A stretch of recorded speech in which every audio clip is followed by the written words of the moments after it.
is already developing into a fascinating competition. Only week 2, but some shocks already. In the morning, all the tries scored this weekend, and the featured match, the Dragons against the Panthers, 10:30, Sky Sports Extra. But right now, Catalan Dragons had a remarkable first night victory against Wigan. Since then, they've found it tough going in the Engage Super League. Warrington began slowly, but have won 2 of the last 3. Can they continue their climb up the table?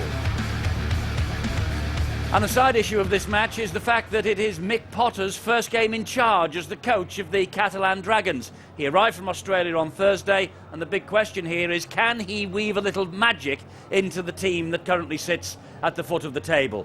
Now, as far as Warrington are concerned, 2 years ago you would have had to say that this might be a difficult fixture for them. They really were the Jekyll and Hyde team then, but now the Warrington public expect victory. So time to concentrate now then on this match here at the Halliwell-Jones Stadium. Warrington against the Catalan Dragons, and a very warm welcome to our special guest tonight, Brian Noble, the coach of the Bradford Bulls, beaten last night as we've seen at Knowsley Road. Paul Wellens with the face injury, he's out for a few weeks now, and Brian, I think you were beaten, and that came at a bit of a price as well. A couple of your players suffered knocks. What news? Well, hopefully not too bad. The X-ray on Yestin's arm's clear and Paul Deacon's clear, so you know the face swelling was maybe not quite as serious as it looked. Probably the worst for wear is Paul Johnson, who has a bad leg injury. Probably he'll miss out for a couple of weeks, but at one point it was looking like 2, 3, maybe 4 players would be out, but they'll hopefully be healthy next week. It's a heck of a tough competition, this, isn't it? There's no doubt about it. And you've got to keep healthy, haven't you, between now and the end of the season? You know that better than most. It certainly helps, you know, having everybody on that's fit and not carrying knocks. Well, most players in the competition do carry knocks from now and again just to get through the games. They're very tough people, as you suggest, but you know what you want to try and avoid is serious injuries, you know, long-term injuries. You know, we've picked up one this year, as most clubs have. If you look at Wigan, they've got a couple, and obviously Paul Wellens last night, that's tragic for him, but you've got to keep as healthy as possible, but it's difficult. It's a tough game. It is a tough game, and this is a tough one to call here tonight. Warrington will be overwhelming favourites, there's no doubt about that, but what difference do you think will the new man, Mick Potter, bring to the Catalan Dragons? I'll make a huge difference. I know Mick, and you know he's been coaching at St George. He's been from that system. He was an assistant coach at Bradford with myself when Matthew Elliott was in charge, and that's unusual to see him smiling, Potsy, because he can be grumpy bloke. You know, but he's smiling yet. It's before the match. Yeah, he'll bring some meticulous preparation. He's a great fella. His rugby league knowledge is, you know, second to none. So, and he'll be excited by the challenge. And generally, you get a lift from a team, don't they, when they get a new coach in? Albeit he's only been there for a couple of days. I'm sure they're hoping that his presence will lift them today. And, well, as you say, you know Mick Potter because you coached with him as assistant at Bradford about 7 or 8 years ago. So he will bring something to the table, no doubt about that. Absolutely. But Warrington, I mean, they're not going so badly, are they? No, they've improved mostly week by week, haven't they? And we've seen that. And 3 weeks ago, you couldn't buy an ounce of Paul Cullen, could you? And now he's back on where he should be. And quite rightly so. It's the beginning of the season. It takes time for people to find their form and their consistency and their fluency, if you like. And Paul's had a number of injuries in there, but he's starting to get troops back, and they're looking at the deal, aren't they? They're looking the real part, and those top 6 candidates, as everybody's alluding to at the start of the year. So it's going to be tough for the Catalans tonight. I think Warrington have a chance of strolling away with this one. However, the X factor with Mick Potter, a new person in charge, and the French do have some good players, so we may be surprised. We'll see. Over the last couple of weeks, the Catalan Dragons have conceded over 50 points. And, well, all the Warrington public are here tonight hoping it's going to be another 50 points. But, hey, this is the Super League. And victories in 2006 do not come easy. It's Warrington Wolves against the Catalan Dragons. It's round 6 of Super League 11.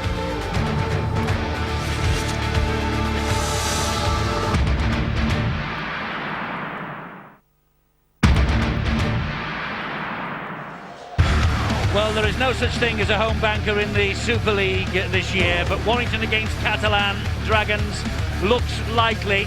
Although Salford won here on the first weekend, the Wolves should be too good for the Catalan Dragons.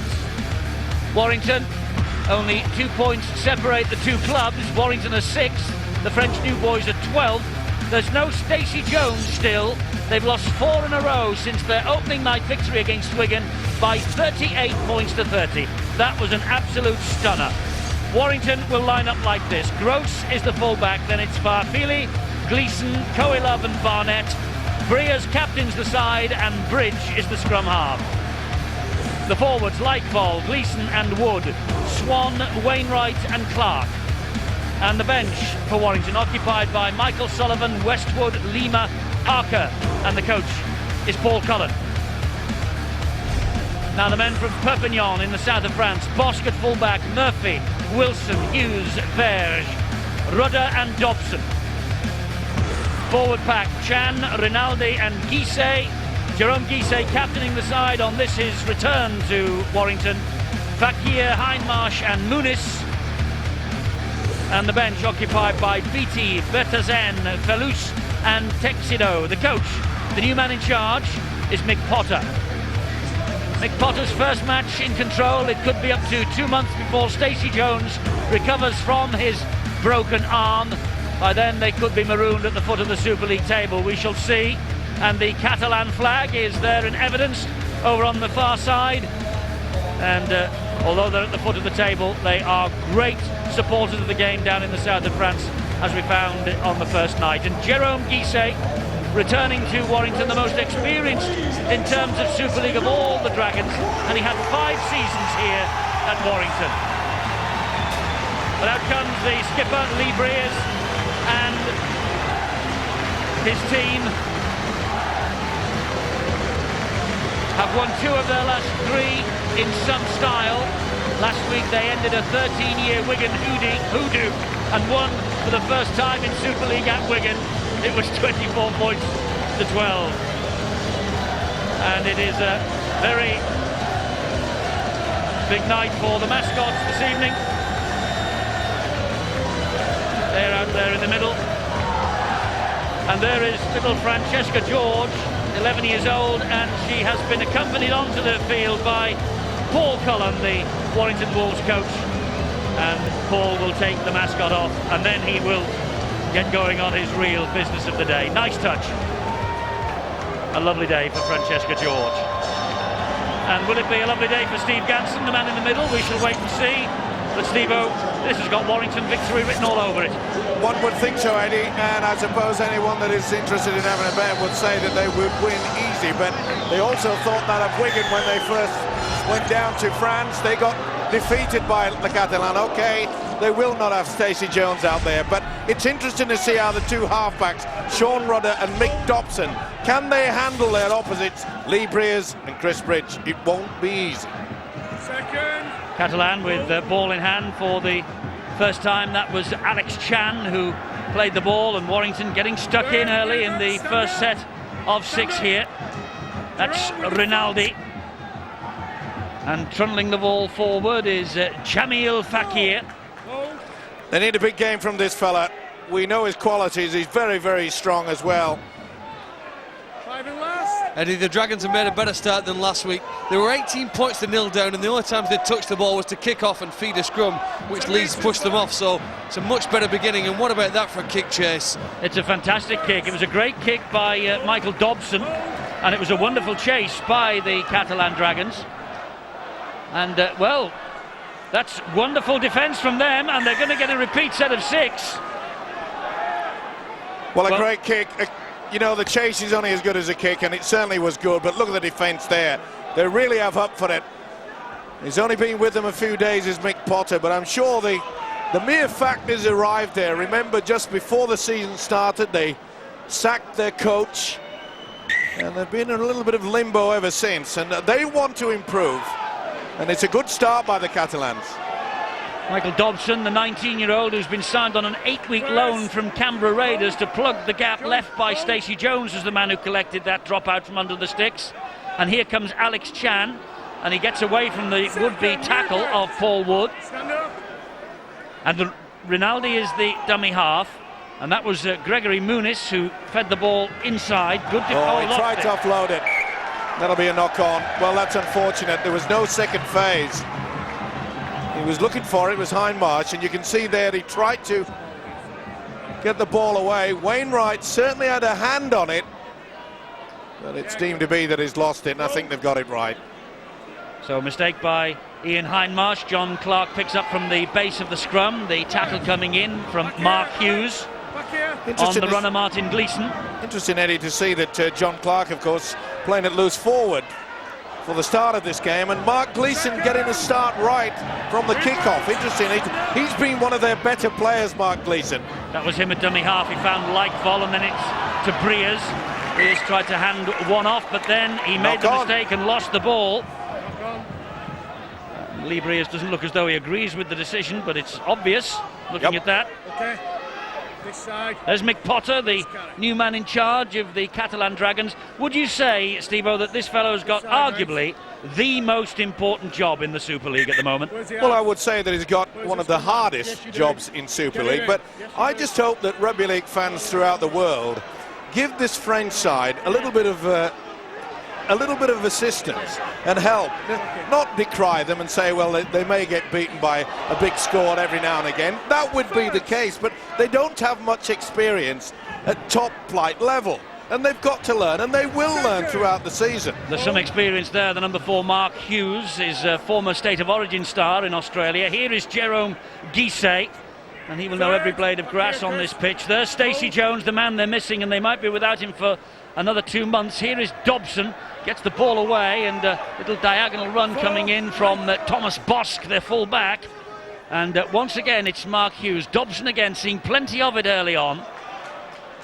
And Alex Chan, who flew over to Great Britain from the south of France to appear at a disciplinary hearing this week. He was sent off last week, but sending off sufficient, they say. And it wasn't the best option there by the standoff Sean Rudder. They really should have dinked that ball into the in-goal area. We saw earlier their kick and chase and the enthusiasm. They really should have tried to get an extra set of 6. Steve, if you look at the performances over the last few weeks, the Dragons have been able to get up to that end of the field. In fact, they've trapped their opponents in the in-goal area more than any other team in Super League. They just can't find a player to actually get a try when they get down near their opponent's line. Yeah, you're right, Phil, mainly due to the fact that I think that mentally we know that they're missing the quality of Stacey Jones. He's the man that leads them out there, but you know, they've got a little bit of experience, and maybe if you look for the hooker, number 25, Julien Rinaldi, he's a very good player indeed. He's quite creative. Well, I think without Stacey Jones, it's a matter of how quickly the other players find ways of scoring without that inspirational captain. Brian Noble was in the south of France 3 weeks ago with the Bradford Bulls. And early on, Brian, have you noticed any significant improvement? Well, I think I have. I think they're looking okay. You know, they come off with a decent kick chase on the first set. You know, Phil's alluded to the fact that they don't have any problems getting down there. They're just got to convert a few tries, and the young kid Dobson's hopefully the player that they've got to open the Warrington defence. So, you know, they look well structured, they look well shaped up, they're pushing on each other, so they're certainly trying to impress the new coach. And, you know, after 5 weeks, they're going to get used to somebody running the show instead of Stacey Jones, so they should be getting better. Rinaldi has a little run and a dab behind Brent Gross, but Richie Barnett's in trouble here, and he is trapped in goal again, and they forced the second goal line dropout. I think Gross and Barnett were going to let that run trickle dead in goal. Well, it's good work. Remember, we mentioned this Julien Rinaldi. He is a very talented player, and that's all they've got to do. Look at the enthusiastic defence there. Just keep the ball in that in-goal area. If you keep the ball away from the opposition, they can't score a try. It's a simple equation. And Paul Cullen looking just a little bit anxiously on as back they come again. And his anxiety may rise if the number 22 for the Dragons, Jamil Fakir, starts to get involved closer, maybe later on this set. They get closer to the line. We saw what he could do against Wigan. He can power through defenders. He's again looking to get on the end of something here. Alex Chan plays the ball to Rinaldi. Short pass, and Guisset takes tackle number 3, 10 metres away from the Warrington line. Rinaldi looks left and finds Dobson, and Dobson then spins the ball further wide, and it ends up in the end in the arms of Thomas Bosk. And that is Sean Rudder. Back it comes to Dobson. Here's Rinaldi again. Rinaldi will stab it through. It's another good kick, and it's difficult for Barnett to deal with, and once again he's trapped in goal, and indeed he's bundled into the advertising hoardings behind the sticks there. But it's another goal line dropout. That's number 3 coming up. That's all they need. Yet again, another kick from the hooker Rinaldi. Very well weighted. Bounces all over. Good positioning though by this fellow Richie Barnett, but they're looking a little bit unsettled, the Wolves, at the moment. Rightly so. The pressure that's been applied by the French. Maybe they have also read the publicity that this is a walk in the park for them. First, Chris. Well, it can be a banana skin. A lot of people thought that perhaps Wigan would just rip them apart in the opening game. They didn't. Second, back with me, stand up. It's Ronaldo again, and here now is Sean Rudder, and the runner is Jamal Fakir, and they have the devil's own job, Warrington, to bring him down. That was a good move. They used a dummy runner to run, and he came back on the angle. Dobson, they've held off him, and Clark gets there in the end, and Wainwright. But how close are they to the Warrington line here in the first try? Rinaldi and Rudder again. Oh, picked up out of the air by Toa Koilov. And Toa Koilov is on his way, but I don't think he's quick enough. He isn't, but he keeps going just the same, and halts 35 metres away from the Catalan line. He took a huge gamble, Koilov, there. It came off, went for the intercept. Would have been a try to the Frenchman, but you could see as soon as he made the first 10 metres, there was no way in the world that Koilov had the speed. This is Breers with the pass to John Clark. Here's Gleeson, here's Farfili, who drops it. Well, that was a try begging for Henry Farfili. He has already scored 7 this year. That was number 8 begging. Well, it was a beautiful piece of play by the centre, Martin Gleeson. Top quality. This is where Koilov took the gamble. It would have been a try. Well, the Catalans... Well, it's a Warrington penalty, actually, because Dobson was deemed to be offside by the touch judge and the referee. So Warrington escaped that mistake by Farfili. Here is Gross underneath the Catalan sticks, trying to get his arms free to offload. Could not do so, so hangs on, takes tackle number 2. Mark Gleeson is there. Back it comes to Paul Wood, and Wood will stagger his way to the line, but that's a double movement, It is, and the referee has got it spot on. Yep, ball carrying arm, as soon as it hit the deck. Well done by Steve Ganson. He's climbing it, but you can see there that he was held. Good work by Jamal Fakir. How can you resist that temptation when you're bouncing just 12 inches short of the line? You've just got to have a go at it instinctively, even if you know it's wrong, don't you? You're right, Phil. He thinks, I would do all the work throughout the 80 minutes. I get one chance here to score. Oh, I'm going to have a go and see if I can get away with it. Well, it's a pot of gold behind the bars, isn't it? You try to stretch them, try to take it away. Yeah. But good defence there. I must say, he's not only very good with ball in hand, this Jamal Fakir, but he gets back and does his hard work in defence. You know, Brian, I think it was rumoured a couple of years ago you were very keen on signing this guy at Bradford. Well, I think you can see why. He's got some things going for him, hasn't he? Hits the line like a train, and he's not scared. He's going to keep coming all night long. He comes on a good line and gets at people's inside shoulders, which makes a difficult tackle on him. And if you run at him, he'll rattle your teeth. As simple as that. He's got some biff about him. That's obstruction, and it's a penalty to Warrington. Well, you know, I bet the gentlemen of the press turned up here tonight and thought that they would be handing the Man of the Match award to a Warrington player, but in the opening 10 minutes, Dave Hatfield, I bet the Catalan Dragons have made you think again. Given us a bit of something to think about, that's for sure. But Paul Cullen's made quite a few adjustments tonight, and it's interesting that a couple of players, Danny Lehman, Michael Sullivan, played their way back into the Warrington 17 on the strength of the performances in under-21s. Look for an impact from them tonight, but most of all from Lee Breers, who still goes a long way to defining how well Warrington play. For the Catalans, I think they're delighted to have Alex Chan and Chris Beattie, the 2 biggest, most imposing props available to play. What a huge job for a player like Mike Dobson stepping in for Stacey Jones. If he can do that, he's destined for something special in the game. This is Chris Bridge for Warrington as the Wolves examine this French defence. It's been all Catalan in the opening 11 minutes, to be fair, apart from when Farfili lost the ball, and there is the first try from John Clark. Well, smiles there for Clark. Farfili dropped the ball earlier. Paul Wood had one chalked off for a double movement, and John Clark has come up with his second try of the season, and the first here tonight. Been hooker for the first 5 games of 2006, operating tonight at loose forward, and he's come up with the first try. A talented player indeed. They squeezed the short blind side, not the best defence, but take nothing away from the try scorer. Nice little step, just fended away. Nothing they could do about that. They'll be happy with it. And I think the Paul Cullen, the Warrington coach, will be pleased as well. They looked a little bit unsteady, making a few errors. After absorbing the pressure, they've been able to go the length of the field. And then the class have shown that they've got options other than going to Lee Breers. He stood wide on the open side, came back to John Clark. He converted that try. killer after absorbing all the pressure, but classy sides do that. Just to talk about John Clark, I think there's a lot of similarities between John Clark and Mike Forshaw. Rejected from Wigan at an early age, moved around a couple of clubs, and then has matured and developed and improved. Consistently performed. The type of player, Eddie, who players want in the side, the coach wants available for selection every week. And I think he could continue to improve and maybe even do like Mike Forshaw did, ultimately make a Great Britain representation later in his career. John Clark with the try, Lee Breers with the conversion attempt, and Lee Breers is kicking really well this year, and Warrington have a 6-0 lead. Pretty talented play on that tight side, but I'm afraid the winger Bruno Verger in no good position at all. Good effort, just strolls over in the end. Talented player. And Paul Cullen believed that John Clark was one of his best at Wigan last week.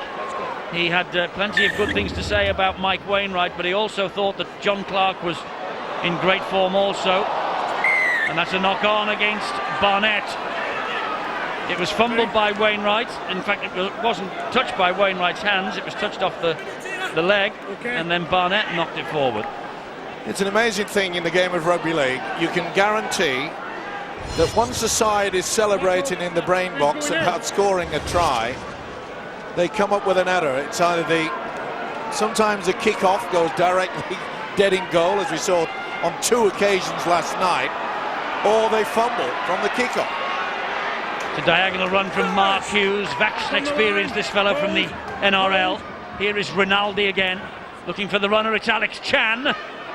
Chan will pump those legs and try and get towards the try line. Takes 3 Warrington Wolves defenders to bring him down. Rinaldi to Michael Dobson, back the other way.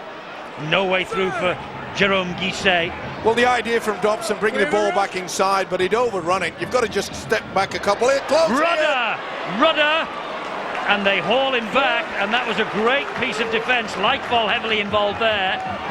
And Muniz will stab the ball to the corner, and that's a try. It is a try. Super play. Justin Murphy with the try for Catalan in the corner, and it all came about as a result of that fumble and that right mess from the kick-off following the Warrington try at the other end. Murphy, try number 5 of 2006. Well, that was amazing, wasn't it? It bounced all over the place. As Eddie has mentioned, it came from that error from Richie Barnett. It went very close from Rudder. What's a little dribble into the in-goal area. Nice kick. Well, Barnett tried to knock it away. This is the error right from the kick-off. And full credit to Catalans. They have made them pay. Well weighted. He tried to get it away. Richie Barnett definitely touched it. Irrespective whether it was in front of the kicker at all, the mere fact that Barnett has touched the ball means he can't be offside. Michael Dobson with the conversion attempt. That is a magnificent kick from the 19-year-old. And the scores are level here at Warrington. Warrington Wolves 6, Catalan Dragons 6.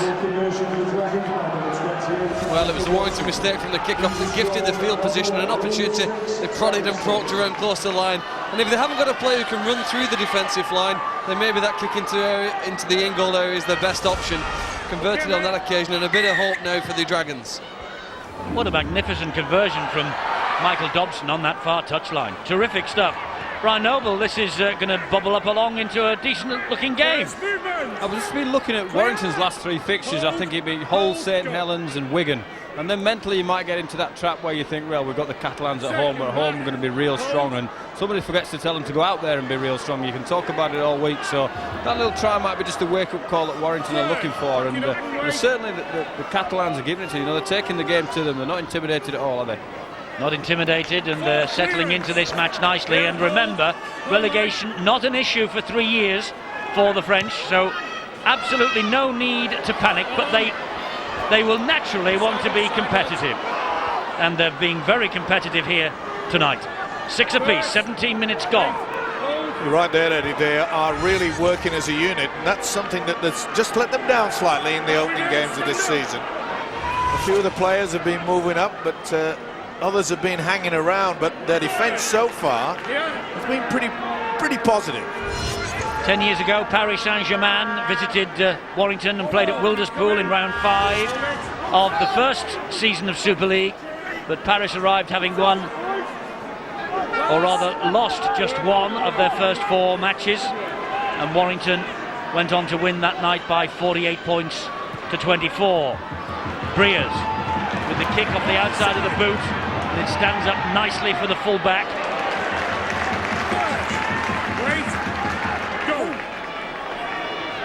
Here now is Bruno Verge. Second Warrington, Michael. Pretty good defence there by the second row. Logan Swan involved in those 2 first tackles. Bosch carries it forward still for Catalan. Rinaldi to Muniz, the loose forward. Warrington defending in Catalan territory as Hindmarsh plays the ball to Rinaldi again. Remember that first night at Perpignan, Rinaldi was one of the stars of the show. Rudder dab it all the way down the line, and Brent Gross is after it. It's a wonderful kick, and there's plenty of men there. Well, they're doing the basics right to the French side. That's all they've got to do. You see they're moving up as one unit. No way through for Richie Barnett. Eddie, although Warrington have been pretty impressive this season, I think one area where they don't still manage to match the big boys is that goal forward clearing their end zone. If you look at the number of metres that they might make in 5 tackles, it isn't as impressive as a Leeds or a Saints or a Bradford. They swing it wide here now and goal, gain some ground through Gleeson. But when it comes forward to that traditional goal forward, some big guys in the middle of the field, I'm not sure at the moment they can match it with the big guys. Here is John Clark for Warrington, taking them on again down this right-hand channel, but that's the last tackle for Warrington. They're still 10 metres inside their own half. Will Breers be tempted for a 40-20? No, that avenue was cut off for him, so the kick isn't good, and it finds Thomas Bosch. Oh, and the pass from Bosch is appalling. They've not got away with it. They haven't. That was a very poor pass indeed, and he's deemed that there's no real advantage, so he'll put the scrum down to show that is the case. Definitely a knock on there by Justin Murphy. Warrington head of feet. The mere fact that he didn't hit the ground and was touched by the opposition player, that still deemed as a knock on for some unknown reason. The touch judge, I think, gave the verdict to Steve Ganson. The referee just said to him it's a good call. Mick Potter watching on. Only arrived on Thursday. Has only had the 1 or 2 training sessions with his new team. Paul Donkin, David Waite and Matt Adamson, the people in charge of the real preparation for this match. Loads of space here for Farfili, but eventually well cut down by Bruno Verge. He'll play the ball quickly if he can. He finds Martin Gleeson, and Logan Swan just manages to hang on. Second move. Mark Gleeson waits at dummy half. Clark is this way, Breers the other way. Long ball from Breers to Chris Bridge. Now it's with Brent Gross. Gross just lolloping towards the defensive line. Seemed in no particular hurry. Takes the tackle. Mark Gleeson again. Gleeson back to Paul Wood. And the French defence moves in and brings him down. 21 minutes of this first half gone. Mark Gleeson. It's with Chris Bridge. Oh, and he finds touch. Not Richie Barnett. Well, they're off the boil, and Paul Cullen knows it better than most. They certainly are, and they're applying the pressure themselves. You could see there, first it was a bad pass. There was no way in the world that they could get it. And Chris Bridge then put a poor pass on top of it all. He's not having the best of nights, but there was nothing you could do about that, Richie Barnett. I reckon that Paul Cullen, the Warrington coach, has got to get the message out to his side. Say, look, there are 6 blokes out there. They're called forwards, and forwards have to do some work. And they're not. Warrington want to do it the easy way. Rugby league doesn't work like that. Got to roll the sleeves up and get some effort into it. Warrington lost their first 2, then they beat Hull here. They lost to Saints here. Then they got the long-awaited win against Wigan last week. They appear to be getting it together, but this is a great challenge that's being put up tonight by the Catalan Dragons. And here is Chris Beattie, who was another hero of that first night victory against Wigan. That's the last tackle though, and he will play it to Rinaldi, and Rinaldi will put the diagonal kick in, and it means that Barnett has to retreat back to his own line again. And now then, can Barnett get past this first line of defence? No is the answer. Again, basic rugby league football by the French side. Good, hard, solid work by their forwards. You know, it has been their problem. Catalans have really struggled in that central area with the use of their forwards. That's where the opposition have been able to take advantage, but they've tightened up in the play the ball area. First and second markers working hard. And they are working hard in the defensive line.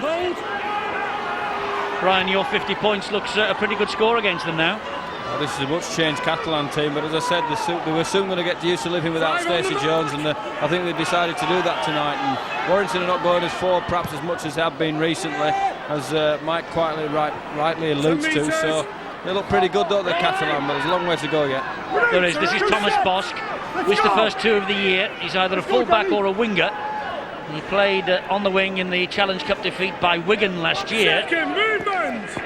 As this game progresses, the Catalans will start believing in themselves. And it's very difficult, you know, when you come off the following week, you've had a hiding against you. The week before, they had plenty of points shipped in against them.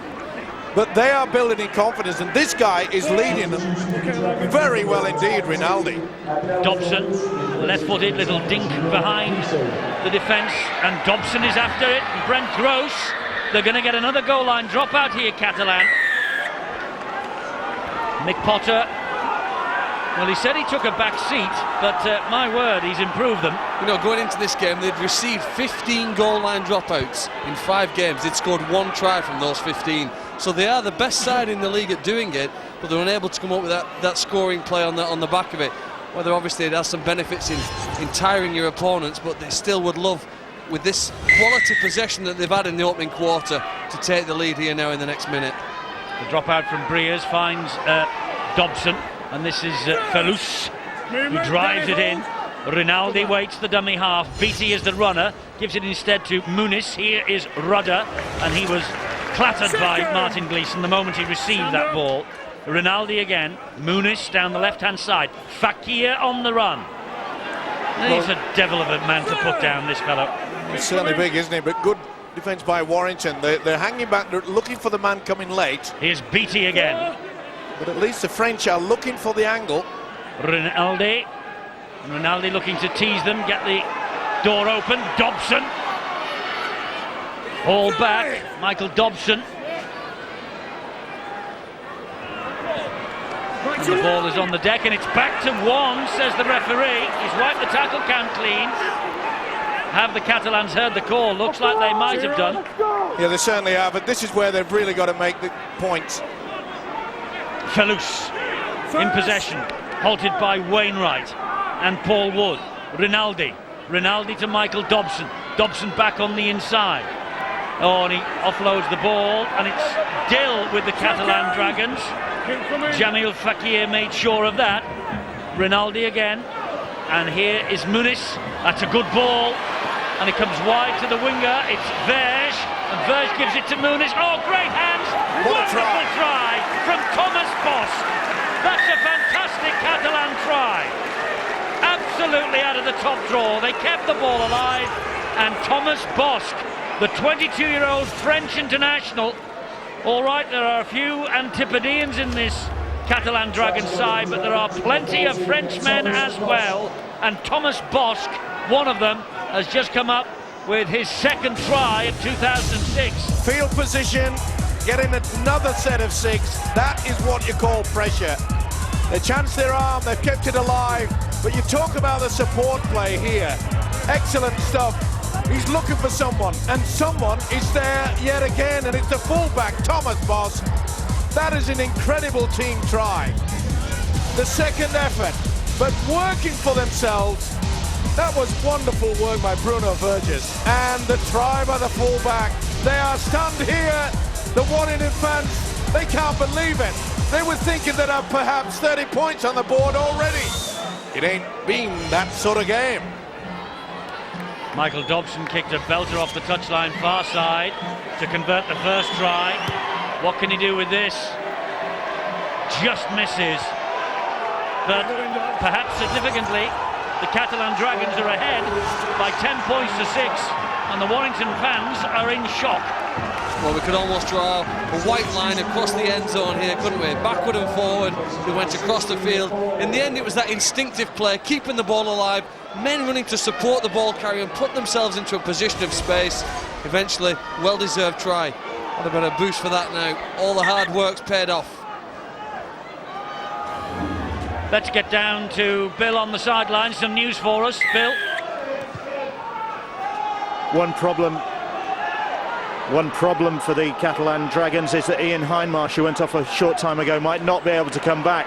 He went into this game with a bit of a knee injury. It seems to have flared up again and he's had to be replaced. He's gone to the dressing rooms with the team doctor who's examining the injury at the moment, and the word is that Hindmarsh might not be able to reappear. I tell you what, hats off to the Warrington fans. They know their rugby league, and when Thomas Bosch went in for that try, it was the Warrington fans who joined in the applause with the Catalan supporters who are here.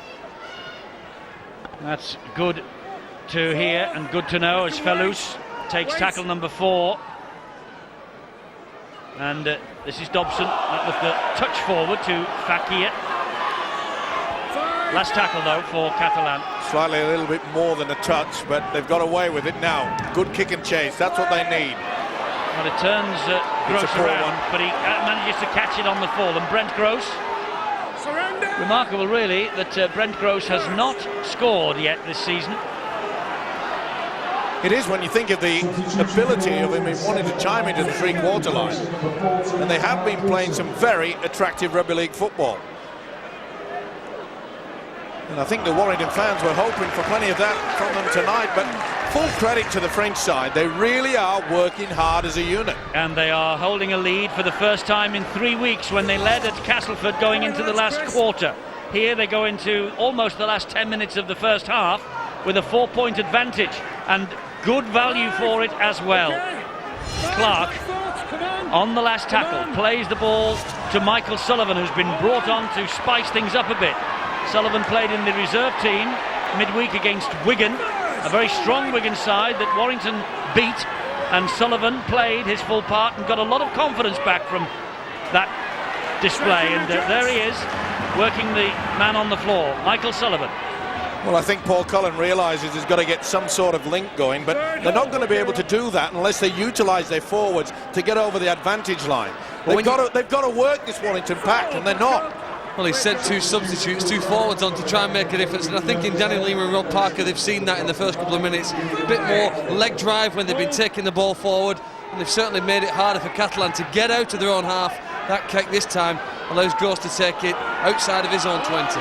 Indeed, and Gross, well, he just flicks the ball to Farfili, surrounded by 3 or 4, Henry Farfili. Amazing, he's only 25, Farfili, seems to have been around for years, doesn't he? Brent Gross again takes it forward, almost to halfway, on tackle number 2. So maybe something here for Warrington to build on as Sullivan finds Lima. Chris Beattie, come on.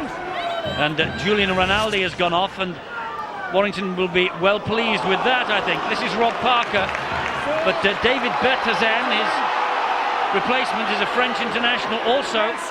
This is Briers, who gets it to Logan Swan, and there is Bertazan with his first tackle.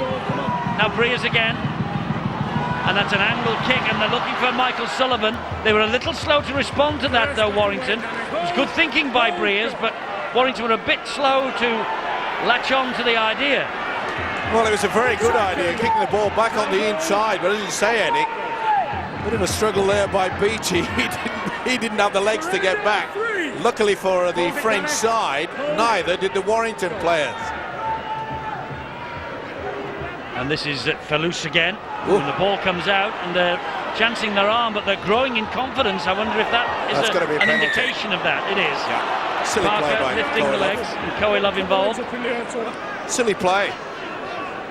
It really must be irritating for a coach that you do all the hard work, squeeze your opposition into their own quarter, and you just lose your marbles and grab underneath, lift him higher than the horizontal. It is a very simple rule. All the players realise it, and yet they continue to do it.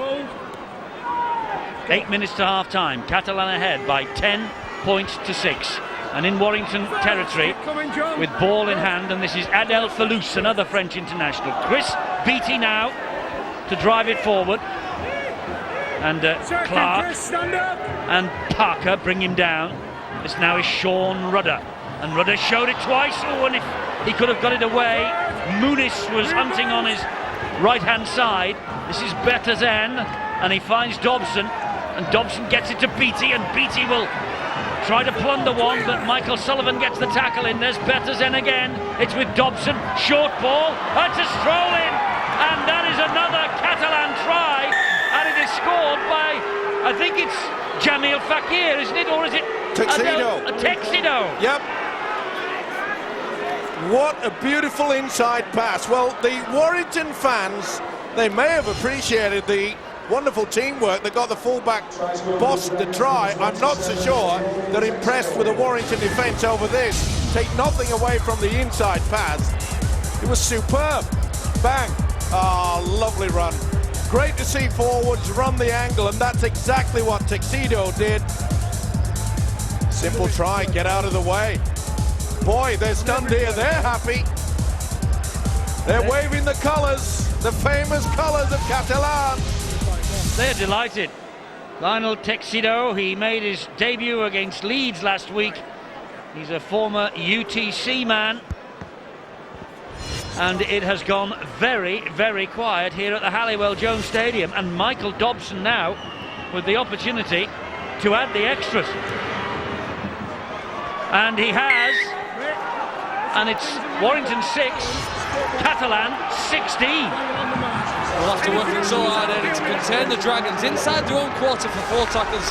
They gave away what's proved to be a very costly penalty. And then 3 simple shifts, and then back towards the right-hand side of the field. That inside defence from Warrington, insufficient to prevent the Dragons. The determined run by the Tuxedo from further score, and all of a sudden, you asked midweek on the Boots and All show about Warrington, the famous win at the JJB Stadium. I put the question back to you. Have they been partying all week? Can they put an effort on an effort? Can they come back to work this week and put a consistent performance on in the second match following that? And at this stage, in the 35 minutes we've seen, the answer's no. It's almost like Groundhog Day for Warrington and their supporters. Their minds will be going back to the opening game against Salford when they were expected to win, with all due respect to Salford on that opening day. It was a home banker, but it would prove to be anything but. And Catalan, Brian Noble, they are hugely impressive. They've just not read the script, have they? Everybody's written them off. We'll write one of our own. They're kicking really well. They're chasing every kick. They're giving themselves every chance to win a game by doing the fundamentals properly. I think what your statisticians should try and have a look is how many tries these days is conceded straight after a penalty. It's uncanny, but it's happened to us many, many occasions this year, and not having to work hard for field position out of your own half and having a leg up, if you like, if that's the right expression, in respect of a penalty, really gives you an opportunity to attack the opposition. Warrington are looking strangely lethargic. Ben Westwood. Well, Catalan have got the confidence now. They have a 10-point lead and their tails are up. Not only that, Eddie, they're winning the battle in the forwards. Now, very early in the piece, Jérôme Guisset put a hit on Chris Lightval, and Lightval did not know where he was. It set the pattern, and we haven't seen the Warrington pack do anything at all. And he was at the game in a similar situation to this when Warrington played against Hull, and Lee Briers imposed himself on the game. You've got your Briers for Britain campaign going. Now here is a chance for him to do something and turn this game around. In the past, in situations like this, when Warrington have been flat over the last few years, Nathan Wood has been able to spark them up. His aggression and enthusiasm has been the difference, and the rest of the side have kicked on from that on the day when they've looked particularly flat. Somebody needs to replace that enthusiasm here. And it is an important 40 minutes that will come up in the second half for Lee Briers, and one or two of us might be writing a resignation letter if he doesn't perform in the second half. But look at Bertazen again for Catalan.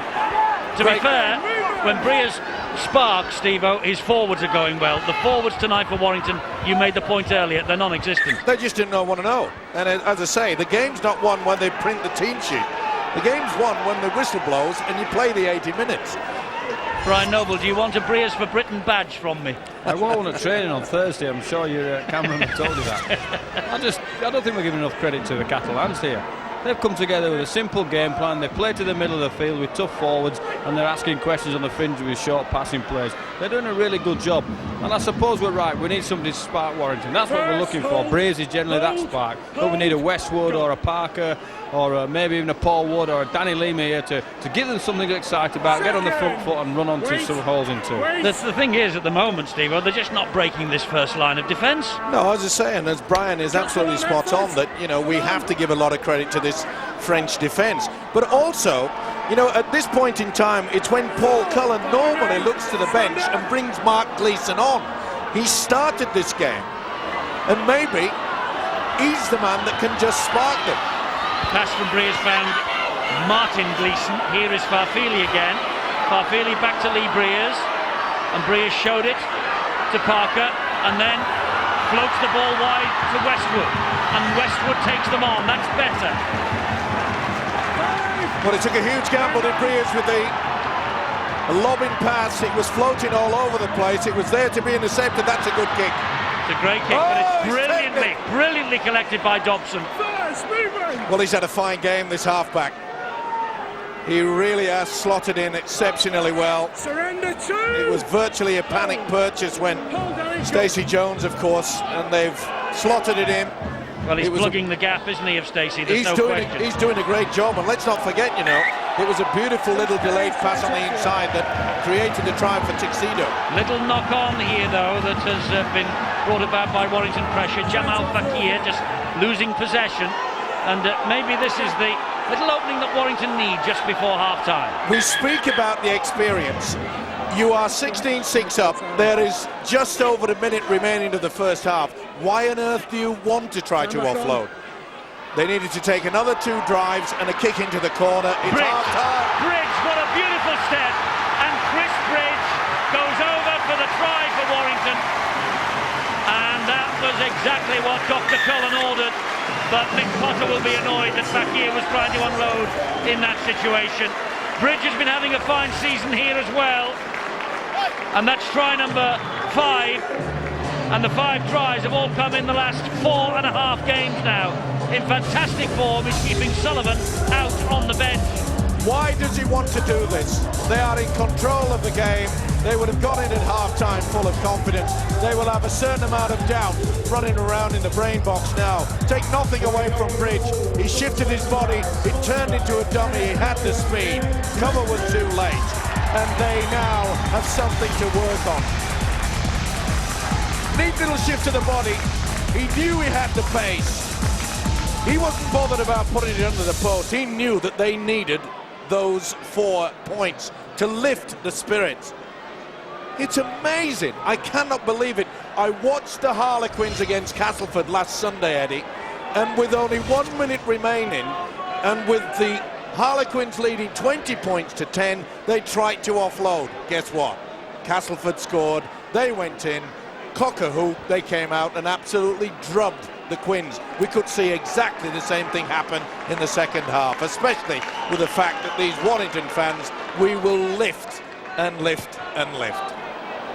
Breers has missed the conversion, and that could be a very costly miss come the end of the match. But Warrington have something to build on. It's only a converted try that they trail now, courtesy of Chris Bridge, but full marks to the men in yellow and red of Catalan. What a fantastic first half they've had. They've scored 3 tries to 2.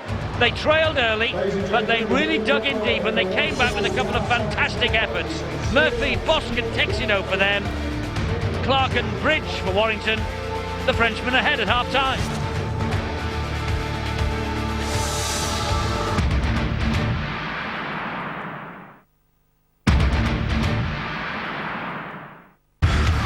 The next rugby league here on Sky Sports in the morning. St George Illawarra Dragons against the Penrith Panthers is the featured match on Sky Sports Extra at 10:30, plus all the other tries scored in Australia's NRL this weekend.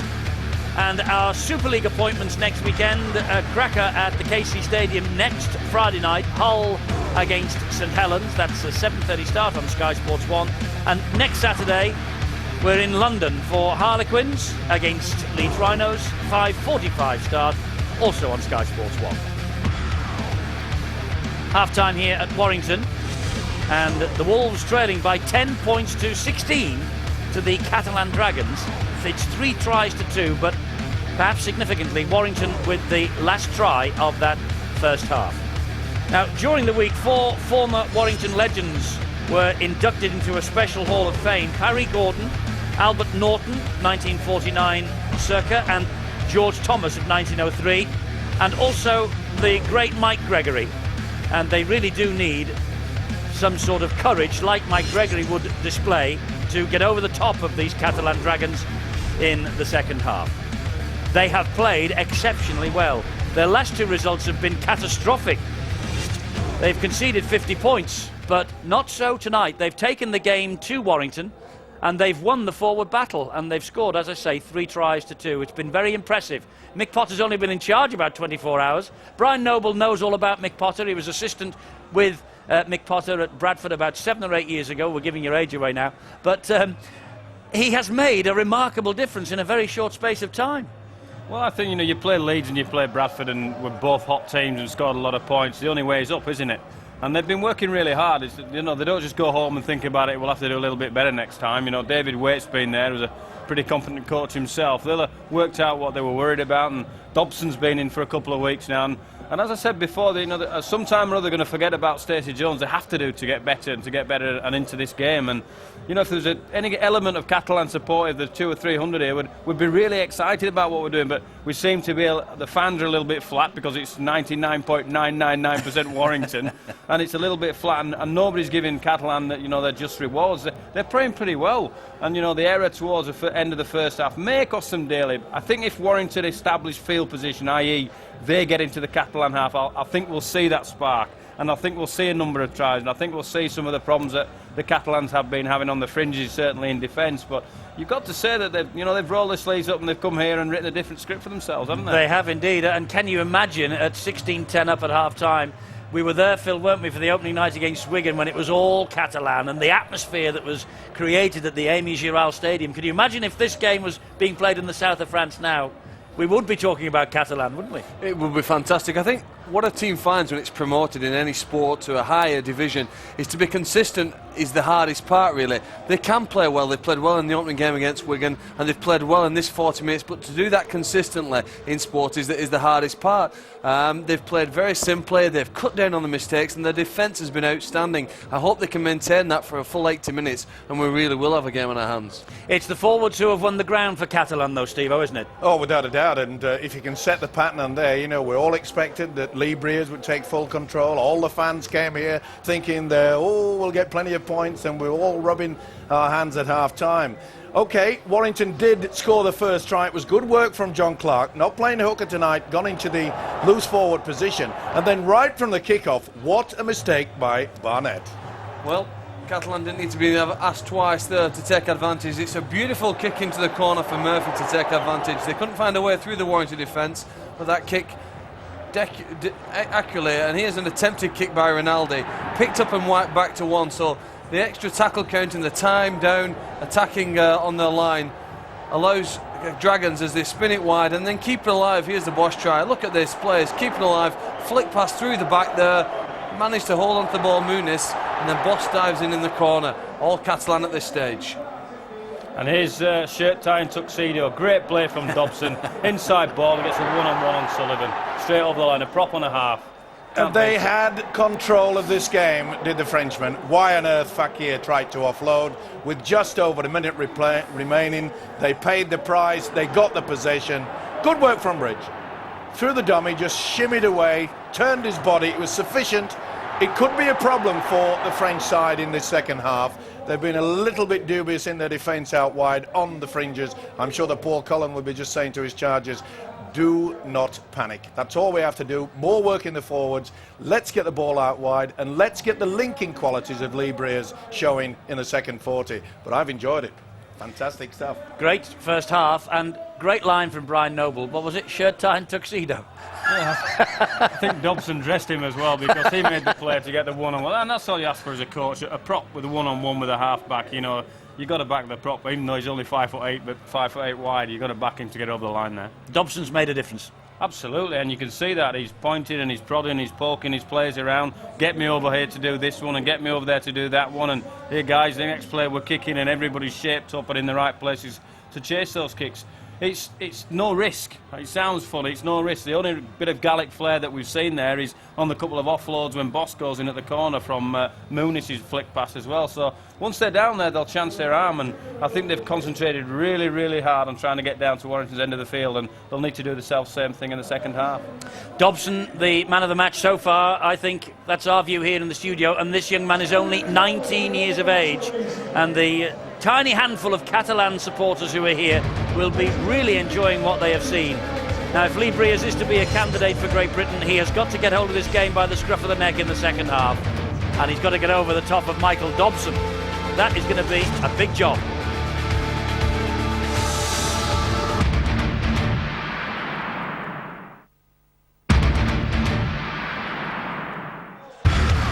Coming up tomorrow, a double bill of Premiership football with Super Sunday. It's Newcastle-Liverpool at 1, and that's followed with Fulham against Chelsea at 3:30, and both matches are live on Sky Sports 1. Well, we have seen a little bit of history created here at Warrington tonight.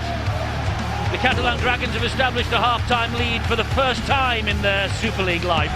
Even in the opening fixture against Wigan, they trailed at the half-time interval, but here they lead by 16 points to 10. And there's the young man, Michael Dobson, who's been at the heart of the Catalan performance in this first half. And there's the new coach, Mick Potter, who will be mighty encouraged by what he has seen. He will probably have been sat at home having accepted the job in Australia and seen the scorelines coming in, and he might have been forgiven for thinking, what on earth have I done? Well, they have responded magnificently for him here this evening so far. And it's vital from a Warrington point of view now that the forwards start to take control of this match, but it's something that they haven't been able to do for 40 minutes. They've been without Eddie, though, perhaps the forward who they thought would lead the whole pack in 2006. Paul Rahihi, he was a signing our viewers this year haven't seen, signed from the North Queensland Cowboys in Australia. Much expected of him, a giant man, and with him being out injured, perhaps it's just taken a little bit of the go forward away from the Wolves this year. Yes, he played in the first match against Salford, but didn't last long, and hamstring problems, and he has yet to appear again for Warrington Wolves. I think also, Eddie, that Paul Cullen maybe ruined the fact that he doesn't have Mark Hilton to call upon, because he's the man that will just trundle the ball through and get him over the advantage line. And that's all they need to do in the opening 15 minutes. Get back, get a bit of confidence. That try just before half-time will certainly have lifted them. Here is Jamil Fakir again for Catalan Dragons, and he will play the ball to Bertazen, who finds Dobson, and now it's with Beattie once more. Last tackle here for Catalan, and Dobson, there's the kick, and again he turns Brent Gross around, but the fullback well positioned on this occasion. Let's get half-time news from those dressing rooms. Bill Arthur, was Paul Cullen peeling the paint off the wall? Apparently it was a minor paint peeling job from Paul Cullen.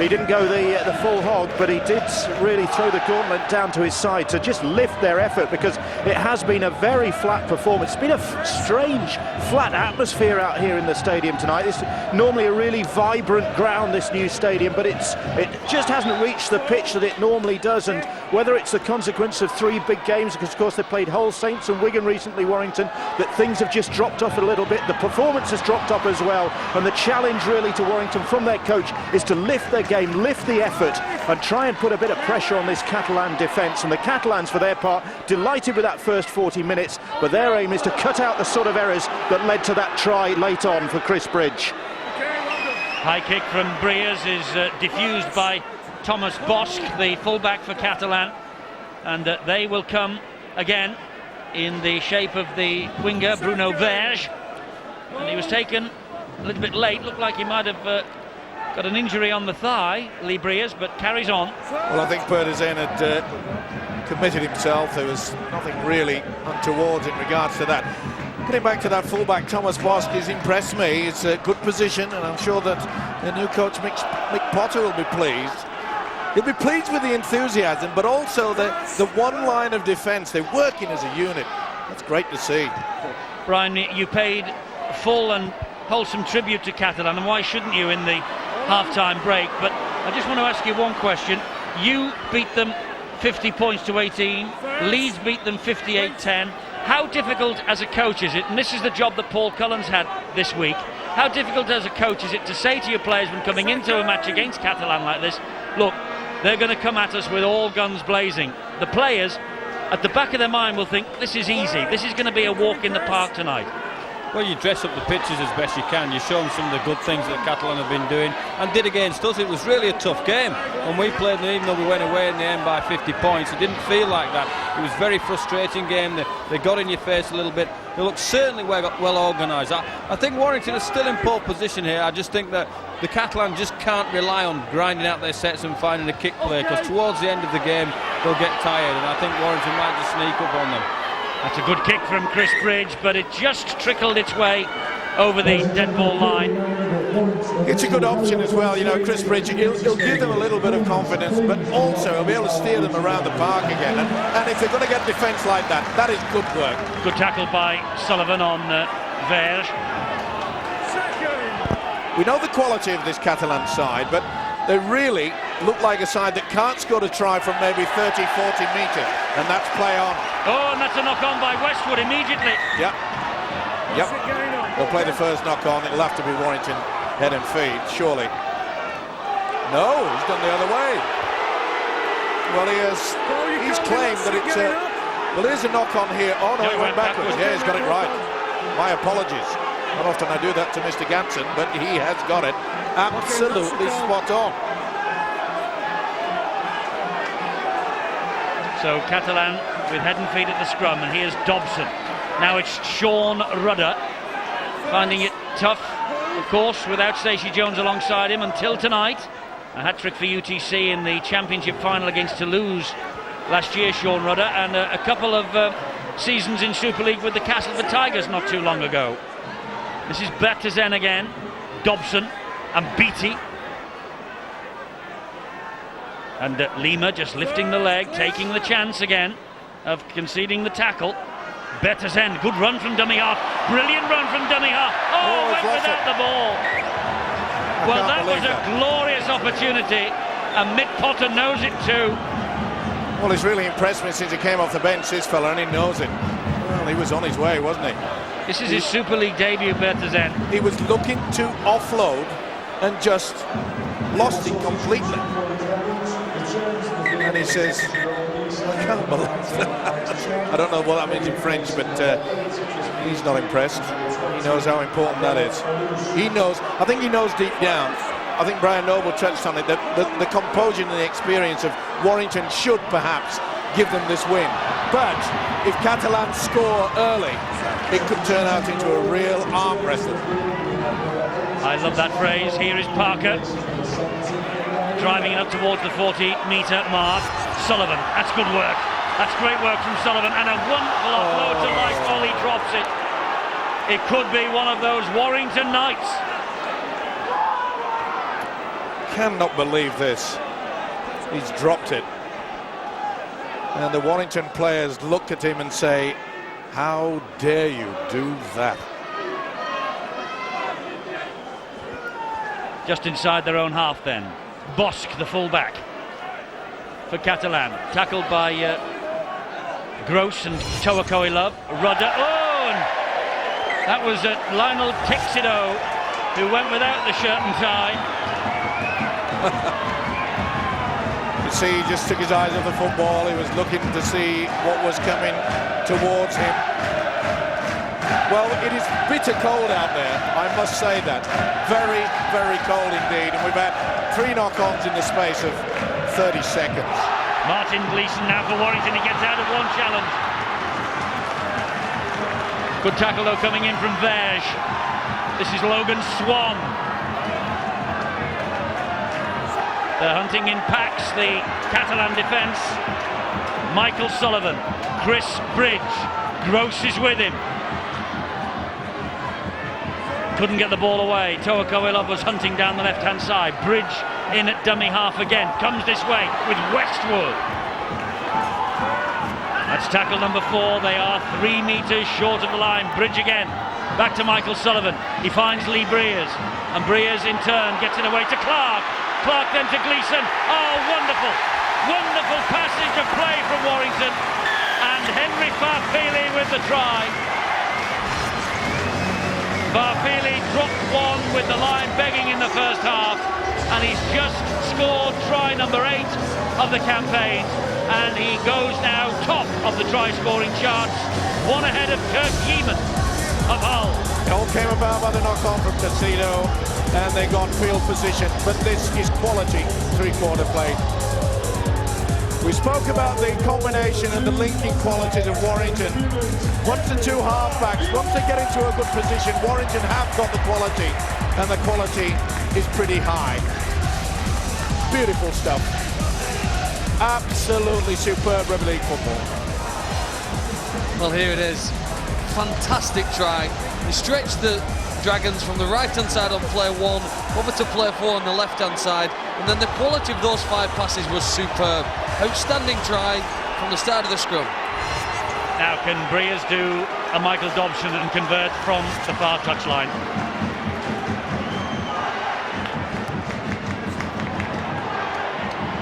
And the answer is he cannot.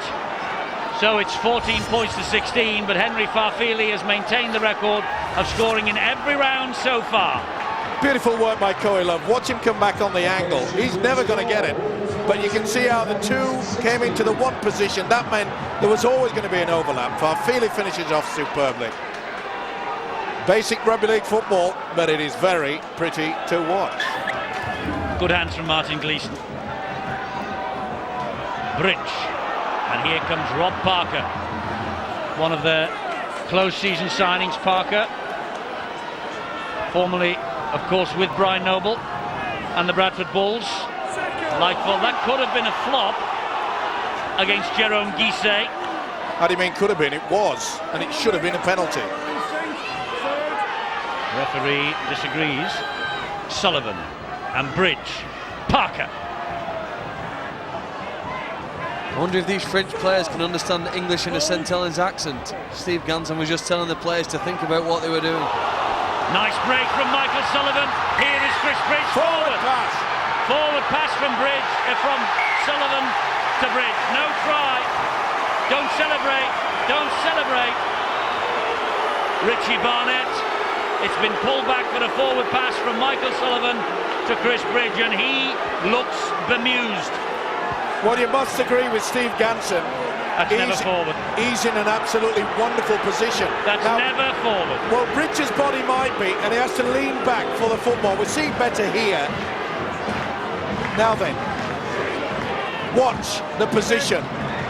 That should have been okay, but the position of the referee, can't fault that. They are told to look at the hands, and if you look at the hands of Michael Sullivan, that ball is going backwards.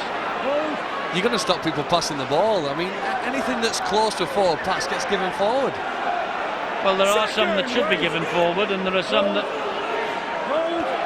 aren't forward and are given. I disagree with you, Phil, on that. There has been some rank, awful decisions by the officials for forward passes this year. Okay, that was a 50-50, and we'll accept that. But some of them this year have been atrocious. People think there was a forward pass at Bradford last year that led to a try. Last week, sorry. Yeah, Brian, you've been on the wrong end of 1 or 2 calls, I think, this year for forward passes. Let's hope they even themselves out. You can stay awake all night thinking about them ones, and Michael Sullivan might, but you just got to get on with it and make sure the next one's not. We've got some injury news coming in about Catalan. Bill? Well, Catalan and Warrington, because Martin Gleeson has just literally left the field with a horrible gash underneath his left eye. He's gone straight to the dressing room with the team doctor. That's going to need some stitches, and might need quite a few stitches as well. Gushing blood, a horrible, horrible gash right underneath the eye for Gleeson. Meanwhile, the Dragons have got Alex Chan out there labouring on with what looks like a knee injury, and Ian Hindmarsh, I think, will be able to come back. He too has got a knock to the knee, but they're pretty confident that he can return for them. The crowd really getting on Mr. Ganson's back. That looked like a penalty, should have gone Warrington's way for not standing square. But Mr. Ganson, he sees things his own way. Well, I think all referees have their foibles. That's a big word for you on a March evening, foibles. Do you know what it means? They have their own interpretation. Move, Paul, Chris. Go.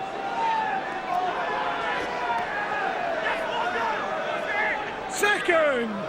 Paul. This is Fakir for Catalan. 10 metres inside their own half.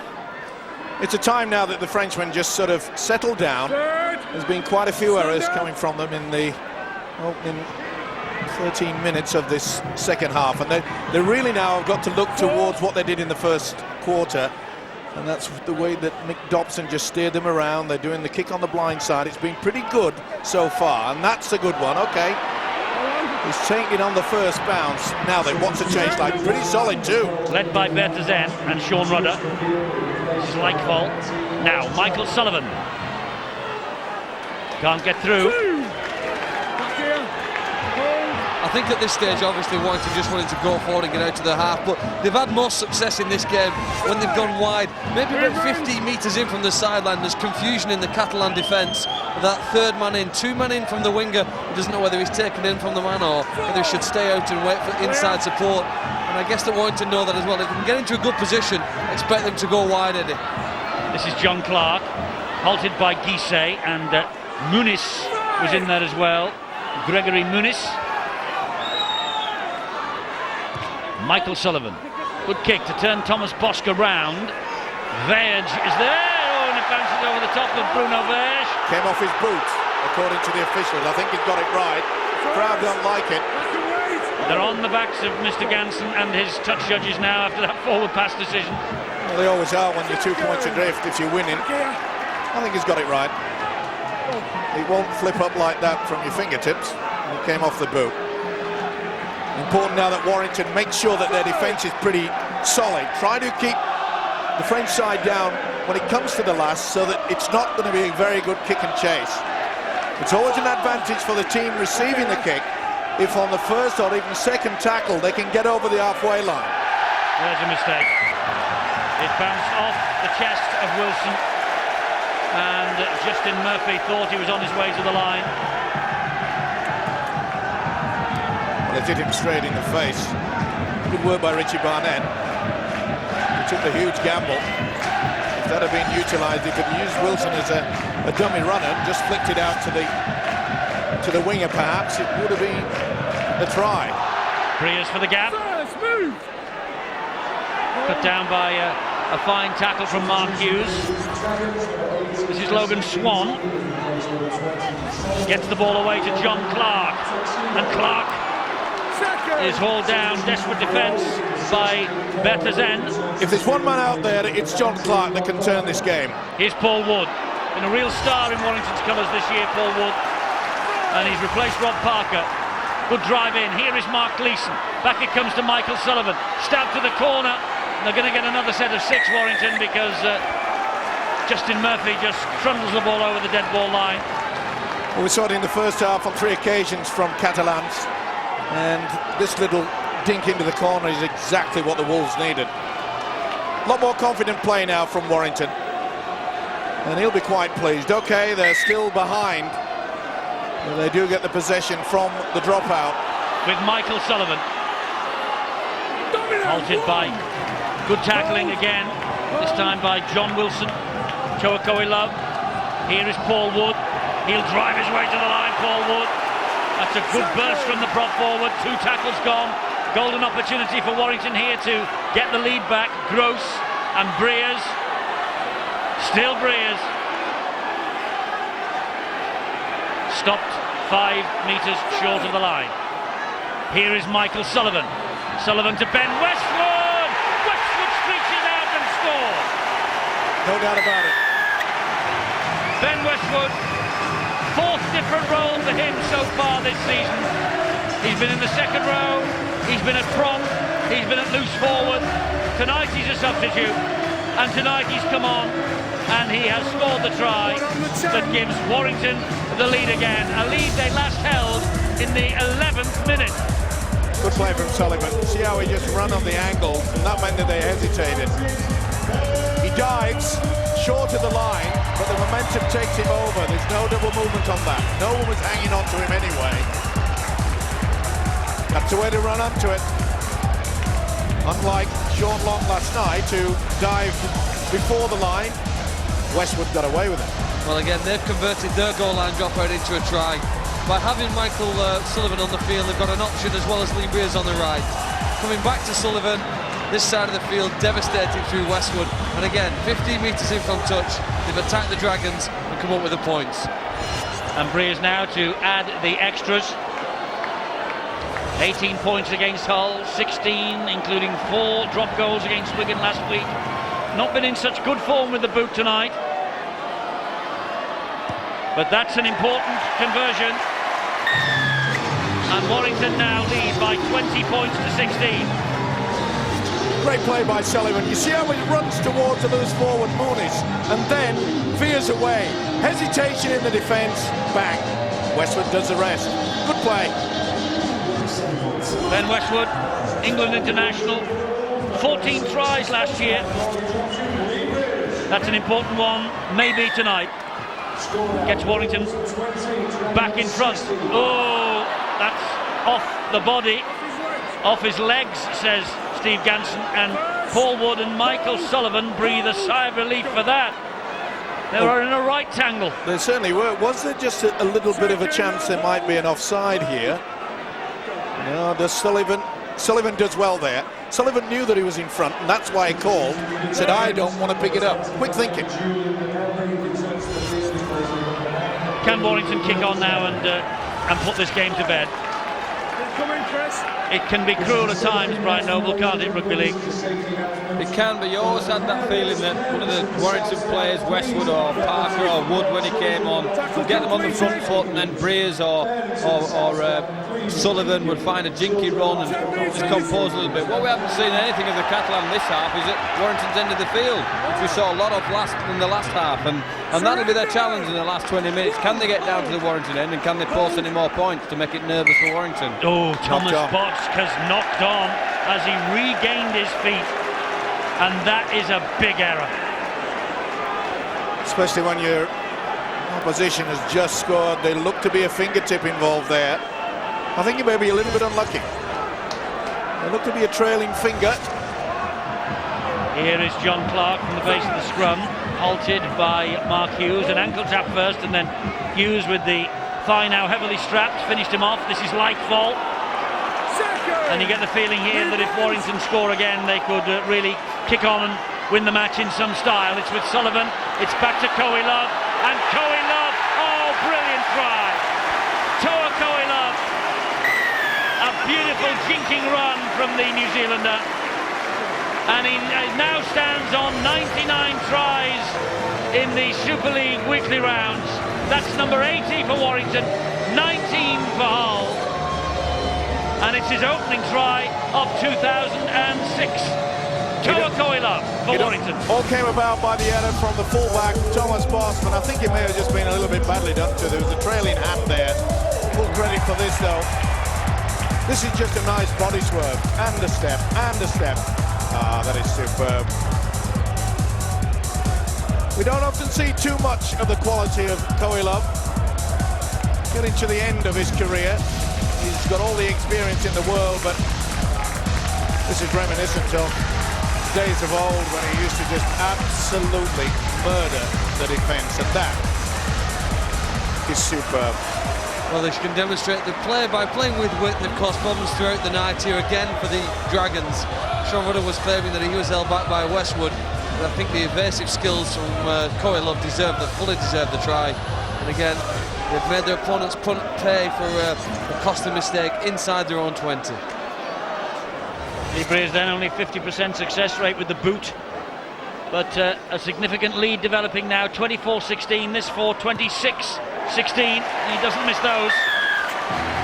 Well, it has been the Catalans' night for 40 minutes, but in this second half, reminiscent of the game against Hull here when we first took a peep at Warrington this year. They have come out in the second half in determined mood. Paul Cullen's earned his money. Without a doubt, but remember the error by Fakir with just a minute remaining of the first half allowed Briggs to go through for a vital try. And if you go in at half times, you realise that you've got the opposition perhaps thinking a little bit negative, and that is what has occurred. Take nothing away from the Catalans, as Brian Noble made it quite clear. They just have had no field position at all. I always felt that they had to score first, Phil Clark, the Catalans, and they haven't. Well, I bet they were talking behind the post, saying, come on, we've got to prevent Warrington from rolling down to halfway. Somebody's got to hit them that hard that they force the ball out here. Can they get some sort of a reward without having to return the ball from deep inside their half? Doesn't look that way, because Warrington very, very efficient in getting up over the halfway line, and a great kick again there from Sullivan. Yes, it stands up for Thomas Bosk. He'll try and run it back. Sullivan is the first man to meet him, and with help from Paul Wood, Bosk is pulled to the ground. Well, Brian Noble, you made the template in 2005. You lost your first two. Last year went on to win the grand final at Old Trafford. Warrington taking heart from that, and I fancy one or two other teams as well just now. Yeah, I think what we've done is just open up the door to finish as high as possible in the six, and things can be yours, and don't get carried away with the start of the year. I think that's what everybody's saying, because, you know, another 22 rounds to go after this one. There's plenty of twists and turns and ups and downs and insides and outsides. So I think, yeah, if we made the template, then it's good for the rest of the competition, because there's some great teams out there that can easily beat each other. I hope those words will be heeded by the chairman and the committees around the Super League. I think the most important thing about this particular game is that Catalans have shown to everybody in Super League, okay, they did get hammered about from two of the top clubs, but they have shown tonight, away from home, they're not going to be easy beats throughout this season. And once the new coach gets to know them more and devises new plans, they've got to improve, Brian Noble. Absolutely, and Mick Potter's an astute guy as well as a smart guy, and he's meticulous in his preparation. He'll weed out the chaff, you know, he'll get them going strong, he'll get them going playing well and a bit more cohesive, but, you know, he'll work on every aspect of the game, and I can assure you that going down to Perpignan will not be an easy trip at all. Right, well, let's take a look at what's coming up on Sky Sports over the next 7 days or so. Rugby League coming up for you. We have Hull against St Helens next Friday at the KC Stadium, 7:30 Sky Sports 1. Harlequins Leeds is next Saturday at 5:45 on Sky Sports 1. And on Wednesday night, boots and all, 6 o'clock, Sky Sports 2. And our guest will be Kevin Sinfield, the Leeds skipper. And it's repeated later on Wednesday on Sky Sports Extra, by the way. Kevin Sinfield will be our guest in the studio. And Dobson here with the hoof downfield. By the way, our guest on the gantry at Hull next Friday night for the Hull St Helens game will be Big Barry McDermott, now of the Widnes Vikings, but formerly of Leeds Rhinos. Barry will be using the microphone tonight, occupied by Brian Noble. Don't argue with him, Steve-O. I won't argue, and I've made sure that he's at the far end of the gantry, as well away from us as possible. Sullivan, nice jinking run for Warrington. Last quarter of an hour of the game, and Warrington now with their tails up. Breers goes for a 40-20. It's a bit soft, the pitch, as they all are at this time of year. Bit of a pudding at Nosey Road last night, wasn't it, Brian, as well? Yeah, it perhaps didn't look it, but it was very, very heavy underfoot, and any lateral movement, people were skidding over, so yeah, it's difficult this time of year, and I don't think we'll see most teams fluent and flamboyant until at least another 4 or 5 weeks when the ground's hard enough. Dobson again, plays the ball to Rinaldi. Rinaldi, oh, great ball back to Rudder, and Rudder takes on Gross, gets the ball away to the winger, it's Justin Murphy, and Murphy will score behind the sticks for Catalan. His second try of the night, and the Frenchmen aren't done yet. That's another wonderful try by Catalan Dragons, and Justin Murphy with his second try of the night. Great work. Rudder got him in a good position. Rinaldi, the hooker, set it all about back on the inside, and Murphy He read it ever so well. That is wonderful work from the winger. He shifted in from the whitewash, knew they were working the blind side. This game's not over yet. Well, Rinaldi had a great first 30 minutes. And now he has returned to the fray. And Murphy has silenced this big crowd. That is a tremendous try. Well, they may not have made many breaks or have many opportunities, but when they have, the support play has been outstanding. We wonder whether they had the pace of players to score from within their own half. That's evidence that it is. And this kick should go over for Dobson. It should indeed, and it's 26-20. It's now 26-22, and it's game on at the Halliwell-Jones Stadium. And I thought we'd not seen Rinaldi out there for a wee while. He's only just come off the substitutes bench again and been replaced, and he's made a difference already. He certainly has, and look at that, Gleeson very, very slow. Rinaldi says, I'll take full advantage.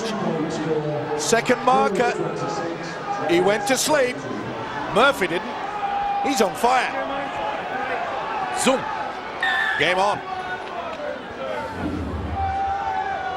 Well, it looked as though Warrington were cruising towards victory. Not now. 11 minutes to go, 4 points in it. Catalan very much in the contest. Well, it had been an outstanding 30 minutes really from the Wolves in the second half. The Dragons probably have had one chance in half an hour and have scored 6 points on the back of it. And here they come again through Fakir. Tackled by Logan Swan. Rinaldi, always busy from dummy half. Gets the ball away to Mark Hughes.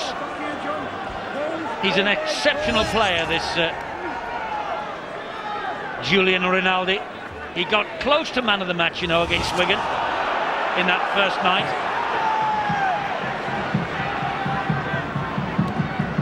He was captain of UTC last year, and of course UTC really is the club that almost, oh and dear me, I'm praising him to the hilt, and he comes up with a high tackle and concedes a penalty. The UTC, the team that really spawned this team from Catalan. Well, he tried to pull away at the last minute. He knew he'd got it all wrong, but he made contact. It had to be the penalty. And Michael Potter will be far from impressed. He would have been praising him for the wonderful run from dummy half that created the Murphy try. But that has lost them something that they haven't had much in the second half, and that is attacking field position. Incredibly low penalty count tonight, just 3-2 in Warrington's favour. That was the third that they've received. He's lost it. And they've not played the ball correctly. Well, I knew he'd lost it. That's 3 apiece now, the penalties. Well, it was evidently a very low penalty count last night at Leeds also. So maybe the players are listening to what Mr. Cummings is saying. Can you just explain, educate, Brian? Where's the player gone wrong there? He's regained his feet, he's put the ball down. I don't think he's actually touched the ball with his foot, and I think they're trying to clamp down on that kind of thing, but he certainly tried. And blimey, you could give 100 penalties a match, Brian, for that. Yeah, well, it'd be certainly steps out, wouldn't it? So, found himself a little bit unfortunate there. Well, I thought that you'd all agreed, the coaches and Mr. Cummings, that if at least you make an attempt, that was okay. This is Rinaldi. Just hang on, let's have a look at this. Rinaldi going for the line and just held up short. This Catalan side will not lie down. It's Sean Rudder again, and here is Dobson, and Dobson just goes up the middle. And Ian Hindmarsh is in at dummy half, and Hindmarsh will attack the line, and he gives the ball through, and it is a try here for Adel Falous. Adel Falous has equalised for the Catalan Dragons. Well, they have come off the canvas, Catalan Dragons, and Adel Falous, who has featured in all 6 so far now, and he's just scored his first try of the season, Falous. Well, it's amazing. Brian Noble mentioned earlier how many times that people have been scoring tries from a mistake, a penalty, and this was a Warrington error. Never touched the football. I'm not so sure on that one. Either way, they got the look of the draw, did the Catalans, but take nothing away from this. Went far too high. You got to get the legs, and they failed to do that. Logan Swan went for the swinger, and they have paid the price. Thank you. Falous gets the 4. Game on. This is an important kick. Well, they took 3 runs by going towards the left centre, left wing position, came back to the post on the 4th, and then that 5th and crucial play was the one that's put them in the lead with this kick. Well, at the moment, they're level pegging. This kick to give Catalan a 2-point lead, and Michael Dobson comes up with the goods. And suddenly a game that appeared to be in Warrington's pocket, and it's now gone the Catalans' way again. Adel Felouche, 13 times a French international, France's Player of the Year in 2002. I wonder if he'll be going home tonight with the sports pack. The referee wants this kickoff to come back because he has not blown the whistle to restart the match. Well, we all know what's going to happen again. They're going to go for the short kick. Remember, Warrington was so successful early in the season doing exactly the same. They're all onside. It's gotten the 10. They've got it back. They have. It was flicked back by Wainwright, gobbled up by Michael Sullivan. Mark Gleeson, the dummy half. It's Danny Lima. And suddenly, Paul Cullen will feel that he's been mugged here. This is Lightfall. Well, full credit to them, Eddie, that this Catalan side have dug deep. Everyone expected that they'd just fall in a heap. They haven't. Breers gets the ball away. Lima. Mark Gleeson again. Back it comes to Michael Sullivan. Sullivan stabs it through, looking for Tawakoe Love. Ooh! Grounded it. Noah's grounded it. He has. Drop out underneath. Neat little kick, Sullivan. The crowd erupted. Justin Murphy came to the rescue. They thought he'd fumbled it. He did, and then he grounded it. He defused it just in time. Boy, nerves. Very nervous times now. There'll be no rush to drop this out. I can assure you there's an injury in the in-goal area. Let's get down to Bill. He's got news of Warrington injury, and I think it's Martin Gleeson, isn't it, Bill? Well, it's a Gleeson for a Gleeson at the moment. They're desperate to get Martin Gleeson back out there. He's had 7 stitches put in that face wound. His brother has just left the field to make way for him. And really, if they're going to win this game at the last, it's somebody like Gleeson, Martin, that is, who could do it.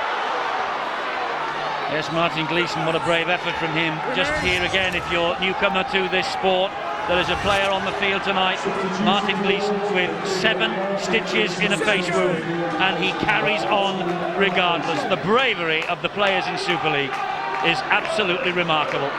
This is Breers. You talk about bravery, the way that this French side have really stuck together and said, let's fight back. 2 tries, Murphy and Felouche. This is Chris Bridge. And Bridge bounces away from a couple, fires the ball to Westwood, he gives it to Clark. Here is Martin Gleeson. Back it goes to Farfili. Farfili comes back this way, but the defence from Catalan is fantastic. Gleeson and Westwood again, gang tackling by Catalan. Clark! Oh, great defence! Wonderful defence. That's on the last tackle. They went for the power play. I'm not so sure that Paul Cullen wanted that. Mick Potter will be happy. Now then, have they got the nerve? They are just over 4 minutes away from an historic first ever away win in the Engage Super League.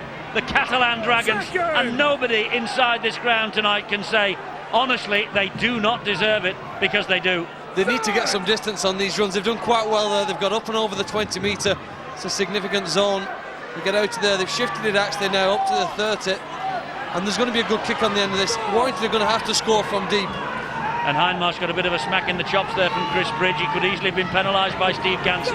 There's tackle number 5. Now the kick is so important. And it's Rinaldi. And that is a great kick. Super one. Again, the Catalans, they've done all their kicks on the short blind side. This is Richie Barnett. The clock is ticking away. Field position will be so important. Breers and Lima. Will Breers come up with a famous 40-20? They need something like that to the Wolves. Michael Sullivan gets the ball away. Gross. This is Westwood. Now it's Martin Gleeson. Gleeson releases the pass to Westwood again. They're on the halfway line. 3 tackles gone. Sullivan. This now is Clark. Here is Danny Lima. Catalan tackling for their lives, tackling for their first win away from home. And what a significant win it would be, bearing in mind they have Castleford and they have Wigan just above them in the table. Bridge with a good run. Bridge with a magnificent run, but great defence again. Got to be a good kick now from Lee Breers, surely, screaming for it. Got on the blind side. It is Breers over the top, and the ball finds its way into Catalan hands, but a knock on. And Breers says to his forwards, pack that scrum down. Then the referee has to call time off. Similarity between the Wakefield-Huddersfield game. A couple of minutes to go in that match. Scrum just 10 metres. They shifted it wide. There's the smallest of knock-ons from Dobson. Now Gleeson's obviously the go-to man. Here is Martin Gleeson. Now it's with Chris Bridge. Richie Barnett's wide. Richie Barnett. It's into touch. And that could be the ball game for Catalan. Wonderful defence. Frustration for Paul Cullen. Jubilation for Mick Potter, although you wouldn't know it. What a great effort from Murphy. Not only has he scored a vital try, he slid across with the defence, made sure that Richie Barnett could get nowhere near the line. Well, we've waited, Steve-O, until the very last minute here almost. Let's find out who the man of the match is. The gentleman of the press with a big decision tonight. Dave.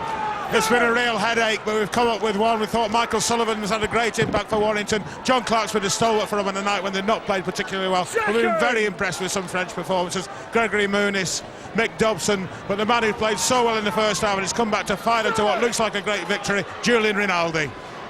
Rinaldi is the man of the match, goes home with the Gillette Sports Pack then, all the way back to France. There he is, the man of the match. And Catalan will go home with a more important booty than that. They are going to go home with the 2 points because this kick will surely find its way to touch, and I don't think there'll be time for Warrington to get over the line. Dobson. Oh, they've allowed it to go. Henry Farfeli could easily have picked that up, Well, surely. he really should have gone for that.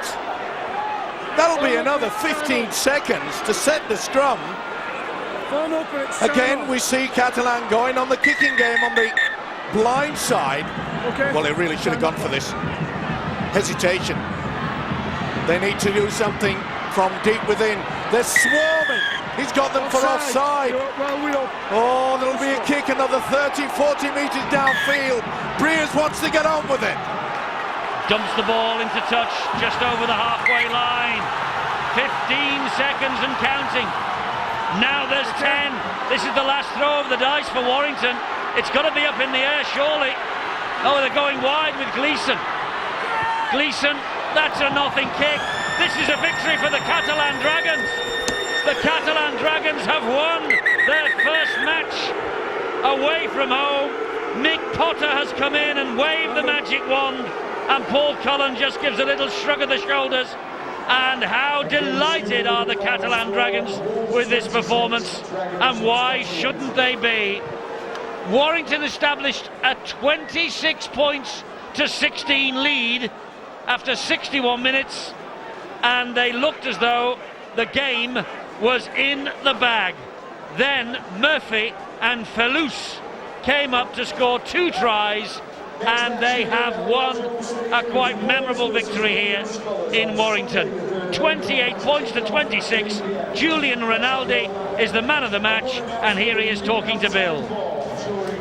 Julian, congratulations. First away win for the Dragons. And where's this performance come from? I don't know, you know, when you lose 4 games, 2 at home, you're so close for the win at Salford and Castleford. We need a reaction mentality, spirit for all the boys, and today is what we did. We focused on that, and at the first half we always miss it, and today is the best for us. Must have been very nervous towards the end. Yeah, of course, but you know, we just like a really good group, really friendly, who plays with a lot of enthusiasm, and we just today was the best what can happen for us, for the Dragons, and we want to prove more and more each games. Julian, thanks very much. Let's catch Michael Dobson. Mick, a quick word to the rookie who's standing in for Stacey Jones. What does this feel like to win the first game on the road? Oh mate, it's great. After last week's game, I was just happy to be in the contest, and trying to fill Stacey Jones' shoes is big shoes to fill. So I'm just glad we got a win Now that must have been a nerve-wracking end. I mean, to get back to where you were, to come back like you did, but then to go through that at the end, nerves jangling. Oh mate, I've never been in anything like this before, so my nerves were going. Well done tonight. Let's bring the rookie coach in as well, Mick Potter. Well, that was a good first taste for you, wasn't it? Yeah, it's excellent night. I'm glad we got the win up. It was very, very tense there for a while, wasn't it? What did you see out there from your side? What did you like? I see some potential. I see some people that are very driven and very dedicated and passionate about their sport. And it was a great contest tonight, and the fans got right into the game. And it was we had the lead, they had the lead, and we got it in the end. It was great.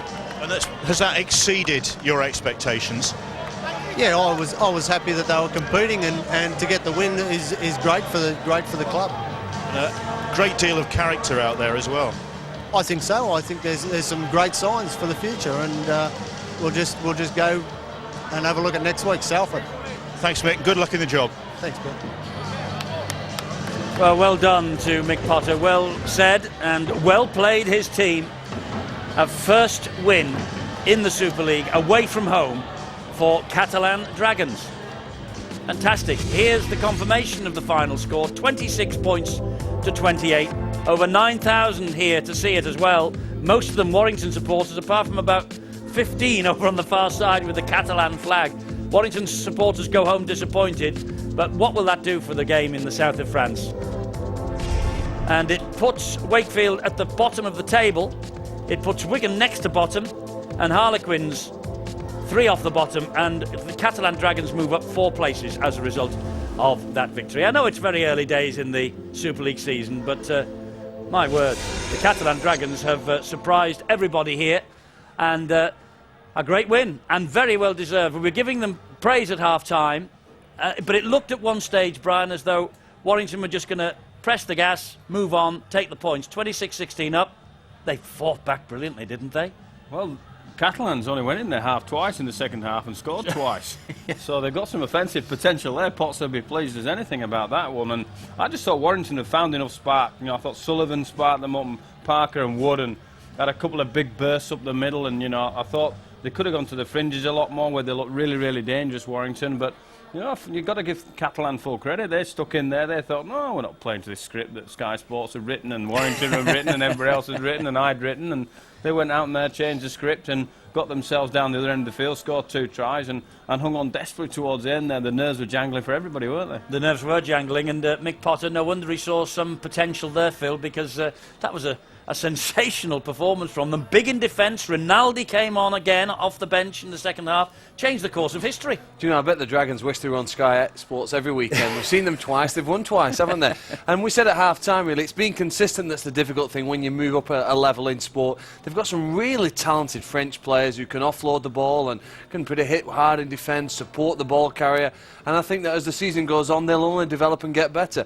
The test of the squad is whether they can do that week in, week out. They'll play well sometimes and maybe not at others, but if they play like that every time they're on Sky Sports, I won't be complaining. No, it's fantastic, as you say. They must love us. And Paul Cullen, well, he was our guest last night, said, you know, you're going to win tomorrow? He said, I hope so. I think it's proof that Warrington aren't there yet. They've had 3 tough weeks, very, very tough matches, and haven't been able to bounce back here and perform at the level needed to win. And that's the challenge for them, I think, over the remaining 4 or 5 months of this season. Can they play well consistently? That's what great teams do. They play almost at their optimum week after week, and it's that ability that makes you a champion. Yes, Phil posed a question during Boots and All last Wednesday. Could they bounce back after the great win they had against Wigan? And frankly, Steve-O, they didn't. They looked laboured, they looked lethargic at times, but they had the game in their pocket. They had a 10-point advantage second half. They should have won it, but well done to the French. Oh, look, it was a wonderful effort from the Catalans. And I must say that when you're shipping 3 tries very early in that second half, and I got just a little bit of the impression that maybe Warrington thought, oh, well, we've won it. Let's just carry on. You know, they kept kicking into the corners. But the one thing they did forget was their defence. Not many opportunities. And as Brian Noble says, you've got to take those and make sure they count, put points on the board. And they did that. We mention it again, Rinaldi coming off the bench. He had a great first half. This guy I love to see hookers that do something adventurous. Run from dummy half, back on the inside. Rudder, he had a great second 40 as well. And Murphy, he shifted nearly 20 metres away from his position on the wing to make sure he got and collected that ball. Little bit dubious this one. It could have gone either way. I think he touches it. Maybe he puts the ball down first. You're supposed to get to your feet. It is controversial, but there was nothing controversial about this. For loose, I'm taking it. And I am going to win the game for the Frenchman. It's absolutely superb for Super League as far as I'm concerned, because quite a lot of people have been stopping me in the streets and saying, why on earth have we bothered with the French? All right, it was a fluke. They beat Wigan in the first game. They'll get hammered each week. For me, to you... Fair enough. You wouldn't argue with that face, would you? None whatsoever. But Brian, I mean, to be fair to him, he's right. You know, people have said, well, what are we bothering with this lot for? But they've proved tonight they can play at this level. We're bothering because the south of France is a hotbed of rugby league, and exactly. Great Britain want to play a strong French team, and playing in Super League will bring the French on. And I'll have the New Zealand Warriors. Why not? I just think that we've been to Perpignan. It was a fantastic trip for our fans. It will take more next year. It's great to experience different cultures and different parts of the world, and albeit the south of France, it was a terrific trip for us. And you know, once they get confident and a few more of these French kids come through, they'll play their attractive Gallic style of football, you know, Catalan style of football as well. We saw brief glimpses of it. They'll make a pass play. They can play when they want to. And I think what Mick's talked about and what we've talked about is that consistency through the season and through the year. They'll get better, and it's good that they've won tonight. It's not good for Warrington and Paul Cullen. You know, I know how it feels a little bit at the moment, but you know, it's good for the competition. You know, we need an even competition to raise the intensity. Indeed so, and it's not good either for Wakefield and Wigan, who now slide to bottom and next to bottom of the table. They play tomorrow, but 5.5 rounds in, how much would you have got on Wigan being next to bottom of the Super League table?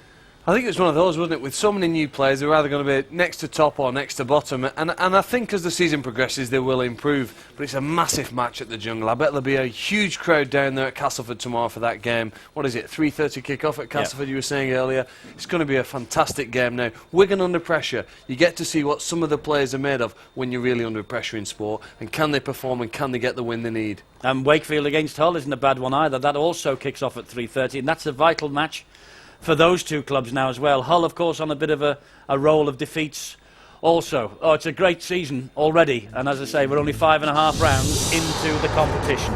More live action right now on Sky Sports. Next, there's golf, the Bay Hill Invitational on Sky Sports 2, and right now, Spanish football with Real Sociedad against Barcelona on Sky Sports 3, and ATP Masters Tennis from Indian Wells is on Sky Sports Extra. Tonight we see the best of all of today's Premiership football action, with football first at 8:25 here on Sky Sports 1. As you can see, the game of the day is West Ham against Portsmouth. That's 8:25 on Sky Sports 1. And tomorrow there's live cricket with further coverage of India-England, the third test day 2. That's from 4:15 a.m. on Sky Sports 2.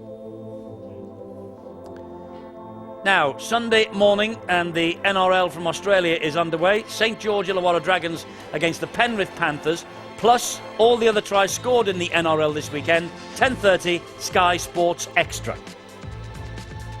And our Super League offerings next weekend: Hull against St Helens, 7:30 Sky Sports 1. And next Saturday, Harlequins against Leeds, 5:45 on Sky Sports 1 again. Well, if it's as entertaining as this weekend, there'll be no complaints from us here. Thanks very much for your company, and thanks also to Brian Noble for grinning and bearing it after last night. We'll see you next time. Bye-bye.